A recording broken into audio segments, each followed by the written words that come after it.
क्या आप जानते हैं कि हमारे देश में सबसे ज्यादा जमीन किसके पास है? अडानी के पास, अंबानी के पास या फिर भारत सरकार के पास? सबसे ज्यादा जमीन भारत सरकार के पास है, मगर इसके अलावा रेलवेज और डिफेंस के बाद वक्फ बोर्ड के पास जमीन की तीसरी बड़ी ओनरशिप है। जमीन के मामले में अंबानी और अडानी वक्फ बोर्ड के आगे चींटी के समान है।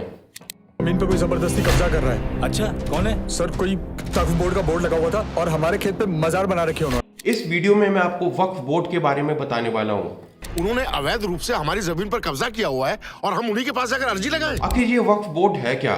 इसके पास इतनी जमीन कहां से आई, इतनी पावर कहां से आई? मगर आगे बढ़ने से पहले इस वीडियो को लाइक और चैनल को सब्सक्राइब कर लें। वक्फ मैनेजमेंट सिस्टम ऑफ इंडिया के अनुसार आज की डेट में वक्फ बोर्ड के पास 8,54,500 प्रॉपर्टीज हैं, जो करीब 8 लाख एकड़ जमीन पर फैली हुई हैं। 16 फरवरी को एक फिल्म आने वाली है जिसमें वक्फ बोर्ड के बारे में डिटेल में बताया गया है। वक्फ बोर्ड कैसे काम करते हैं, कैसे आपकी जमीन को अपने कब्जे में ले लेते हैं। एक बार अगर आपकी प्रॉपर्टी इनके पास पहुंच गई तो आप कुछ भी नहीं कर सकते। खुद एक जमीन का टुकड़ा है। तमिलनाडु में 20 गांव की जमीन और 1,500 साल पुराना जो मंदिर है ना, वो भी इसी तख्फ ने हथियार रखा है।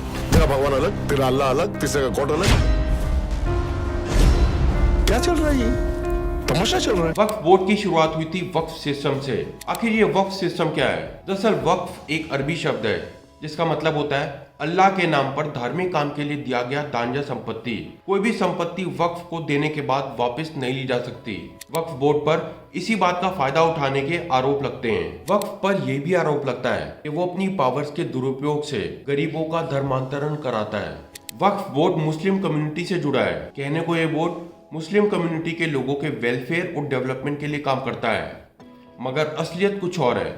अगर कोई मुस्लिम व्यक्ति चाहता है कि वो अपनी कोई ज़मीन, लैंड या फ्लैट मुस्लिम कम्युनिटी या फिर अल्लाह को डोनेट कर दे ताकि उसका इस्तेमाल मुस्लिम्स के लिए किया जा सके, तो वो अपनी लैंड या प्रॉपर्टी वक्फ को डोनेट कर देगा। अब ये वक्फ बोर्ड उस मुस्लिम व्यक्ति से उसकी ज़मीन ले लेगी और उसकी केयर टेकर बन जाएगी। मतलब अब इस ज़मीन का इस्तेमाल वक्फ बोर्ड वाले करेंगे मुस्लिम कम्युनिटी के लिए। फिर चाहे वो इस पे कोई मदरसा बनाए या फिर नमाज पढ़ने के लिए कोई ग्राउंड, किसी भी चीज़ के लिए वो इसका इस्तेमाल कर सकते हैं। अगर कोई प्रॉपर्टी या ज़मीन एक बार वक्फ के पास चली गई तो फिर इसे कोई भी वापस नहीं ले सकता, यहाँ तक के कोर्ट्स भी नहीं। दिल्ली सल्तनत के समय बहुत सारी इस्लामिक डायनेस्टी थी, यही वो समय था जहाँ से धीरे धीरे वक्फ बढ़ा हुआ। इंडिया में वक्फ की प्रॉपर्टीज बढ़ती चली गई। बाद में वक्फ का ब्रिटिशर्स के साथ डिस्प्यूट हो जाता है। जब हमारा देश आजाद नहीं हुआ था और 19वीं सेंचुरी में ब्रिटिशर्स के कंट्रोल में था, तब वक्फ बोर्ड और ब्रिटिशर्स के बीच में एक डिस्प्यूट होता है। अब ये वक्फ वाला मामला कोर्ट में पहुंच जाता है। कोर्ट में 4 जज होते हैं और तब इन जजेस को पता लगता है कि आखिर ये वक्फ है क्या। जजेस अपनी जजमेंट में कहते हैं कि दुनिया की सबसे बेकार, घटिया और खतरनाक चीज है। उन्होंने इसे इनवैलिड डिक्लेयर कर दिया, मगर ये जो जजमेंट सुनाया गया था इसे वक्फ ने एक्सेप्ट ही नहीं किया, क्योंकि वक्फ के लिए एक स्पेशल एक्ट है, 1913 एक्ट। इस वजह से इंडिया में वक्फ बच गया और इनवैलिड नहीं हुआ। इसके बाद ब्रिटिशर्स भी इंडिया से चले जाते हैं। 1947 में जब पार्टीशन होता है तब देश का एक हिस्सा टूटकर पाकिस्तान बनता है। 1950 में नेहरू और लियाकत के बीच में एक समझौता होता है। इसमें तय होता है कि विस्थापित हुए लोगों का भारत और पाकिस्तान में अपनी संपत्ति पर हक बना रहेगा, वो अपनी संपत्ति को बेच सकेंगे।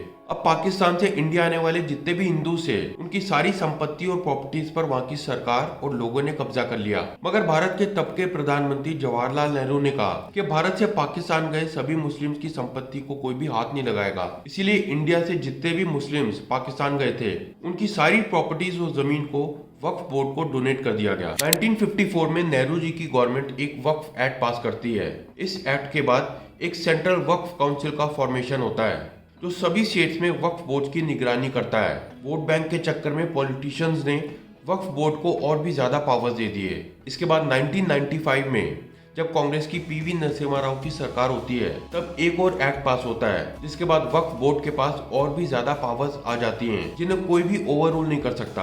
अब मैं आपको वक्फ एक्ट 1995 के बारे में कुछ बताता हूँ। सेक्शन 3 ऑफ वक्फ एक्ट 1995 कहता है कि अगर वक्फ बोर्ड को लगता है कि सामने वाली जमीन मुस्लिम्स की होनी चाहिए, तो वो ऑटोमेटिकली वक्फ की प्रॉपर्टी हो जाती है। ये जो वक्फ की सोच है ना, यही काफी है। इसके अलावा वक्फ बोर्ड को किसी भी तरह के प्रूफ देने की जरूरत नहीं है। सेक्शन 85 ऑफ वक्फ एक्ट कहता है कि अगर आप वक्फ ट्रिब्यूनल को साबित नहीं कर सकते कि आपकी जमीन है तो आपको उस जमीन को खाली करने के आदेश दिए जा सकते हैं। सेक्शन 40 ऑफ वक्फ एक्ट कहता है कि जब वक्फ बोर्ड किसी इंसान की जमीन पर अपना मालिकाना हक जताता है तो ये वक्फ की जिम्मेदारी नहीं होती, बल्कि उस इंसान की जिम्मेदारी होती है ये साबित करना कि वो ही इस जमीन का असली मालिक है। आज देश में एक सेंट्रल और 32 स्टेट वक्फ बोर्ड हैं। हर स्टेट में शिया और सुन्नी वक्फ बोर्ड हैं जो प्रॉपर्टीज का रखरखाव करते हैं और उनसे मिलने वाली इनकम का इस्तेमाल करते हैं। वक्फ बोर्ड के अंदर 7 लोगों की कमेटी होती है और ये सारे लोग मुस्लिम होते हैं। अब ये जमीन आपकी है या वक्फ बोर्ड की, यह तय करता है सिर्फ और सिर्फ वक्फ बोर्ड। अब ये वक्फ बोर्ड कितना खतरनाक है इसे समझते हैं एक एग्जांपल से। मान लीजिए कि एक मुस्लिम व्यक्ति है जिसके पास एक जमीन का टुकड़ा है जिसे वो बेचना चाहता है क्योंकि उसके पास पैसे नहीं है। अब ये मुस्लिम व्यक्ति अपनी जमीन को बेच देता है एक नॉन मुस्लिम व्यक्ति को। मान लीजिए कि वो जमीन आपने खरीदी, मगर कुछ सालों के बाद अगर वक्फ बोर्ड चाहे तो वो ये क्लेम कर सकता है कि जो जमीन आपने मुस्लिम व्यक्ति से खरीदी थी वो उसने पहली वक्फ बोर्ड को डोनेट कर दी थी, तो जो जमीन आपकी होनी चाहिए थी वो अब चली जाएगी वक्फ के पास। सबसे वर्स्ट पार्ट तो यह है कि आप किसी कोर्ट के पास भी नहीं जा सकते क्योंकि कोर्ट्स के पास वो पावर ही नहीं है कि वो इसे पलट दे। इसके लिए आपको जाना होगा वक्फ बोर्ड के पास, जहाँ पर आपको जाकर अपने हाथ जोड़ने होंगे, रिक्वेस्ट करनी होगी कि ये जमीन आपने किसी और से खरीदी थी और वो आपको ये जमीन लौटा दें। मगर क्या आपको लगता है कि वो आपको ये जमीन लौटाएंगे? बिल्कुल नहीं, क्योंकि वक्फ का मतलब ही होता है once a Waqf property always a Waqf property. Waqf board ने कई लोगों की जमीन पर कब्जा किया है। हर स्टेट से ऐसी न्यूज आती है कि वक्फ बोर्ड ने इसकी जमीन ले ली, वक्फ बोर्ड ने उसकी जमीन ले ली। ये सब पूरी प्लानिंग के साथ होता है। सबसे पहले लोकेशन की तलाश होती है, उसके बाद प्रॉपर्टी की रेकी करी जाती है, फिर शुरू होता है प्रॉपर्टी को हथियाने का काम। जब कोई सवाल उठाता है तो मजहब को आगे रख दिया जाता है, माइनॉरिटी को दबाने की आवाज बुलंद कर दी जाती है। वक्फ एक्ट के जरिए कभी भी किसी भी प्रॉपर्टी को हथिया लिया जाता है और वक्फ की प्रॉपर्टी बना दिया जाता है।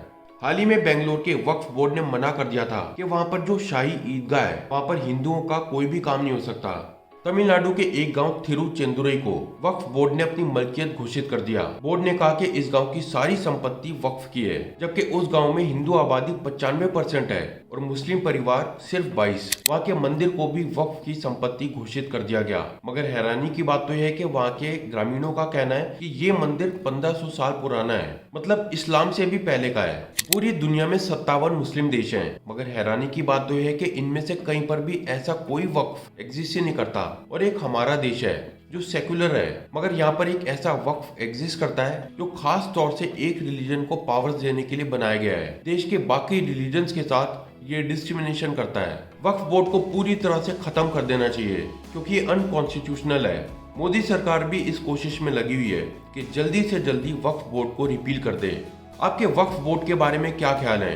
अपनी राय नीचे कमेंट सेक्शन में लिख के बताएं। अगर आपको ये वीडियो इन्फॉर्मेटिव लगी हो तो इसे लाइक करें, शेयर करें और चैनल को सब्सक्राइब करें।